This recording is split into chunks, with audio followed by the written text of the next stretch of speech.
14 ফেব্রুয়ারির মধ্যে এজেন্সিগুলোকে হজ সংক্রান্ত সকল চুক্তি শেষ করতে হবে। এরপর আর সময় বাড়াবে না সৌদি সরকার। বেসরকারি উদ্যোগে নিবন্ধিত কোনো ব্যক্তি হজে যেতে না পারলে এর দায় সেই এজেন্সির, এমন হুঁশিয়ারি দিয়েছেন ধর্ম উপদেষ্টা। যদি হাজিদের সাথে 2025 সালের হজ প্রস্তুতির অগ্রগতি জানতে সোমবার সচিবালয়ে সংবাদ সম্মেলনের আয়োজন করেন ধর্ম উপদেষ্টা। জানান, সরকারি ব্যবস্থাপনায় হজযাত্রীদের সকল কার্যক্রম ও সৌদি সরকারের সাথে চুক্তি সম্পন্ন করেছে সরকার। বেসরকারি এজেন্সিগুলোকে আগামী 14 ফেব্রুয়ারির মধ্যে সকল চুক্তি শেষ করতে হবে।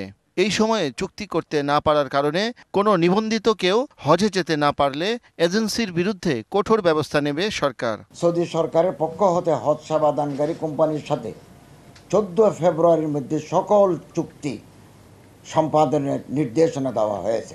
এটা কোনোভাবেই বাড়ানো হবে না।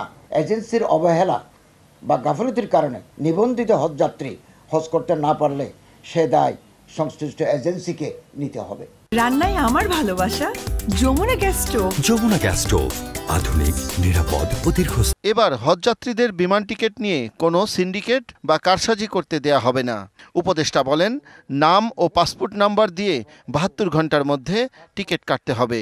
সিন্ডিকেট ধরতে স্বরাষ্ট্র মন্ত্রণালয়ের 7 সদস্য বিশিষ্ট একটি কমিটি গঠন করা হয়েছে বলেও জানান তিনি। এজেন্সিরা গ্রুপের নাম দিয়ে একজনে 20-30টা করে সিট বিমানে বুক করে রাখে, তারপরে এগুলো দ্বিগুণ তিগুণ চতুর্গুণ বৃদ্ধি করে বিক্রি করে। নাম, পাসপোর্ট, ভিসা ছাড়া গ্রুপ বুকিং করা যাবে না। মানুষ আমাদেরকে দোষারোপ করে যে সিন্ডিকেট ভাঙতে আমরা সক্ষম হই নাই, আপনাদের মাধ্যমে জানিয়ে দিলাম এই সিন্ডিকেটও ভেঙে গেছে। এবছর থেকে শিশুদের হজে নেওয়া যাবে না বলে জানান ধর্ম উপদেষ্টা। এখানে বলা আছে শিশুদেরকে নেওয়া যাবে না। শাহ ইমন, ডিবিসি নিউজ, ঢাকা।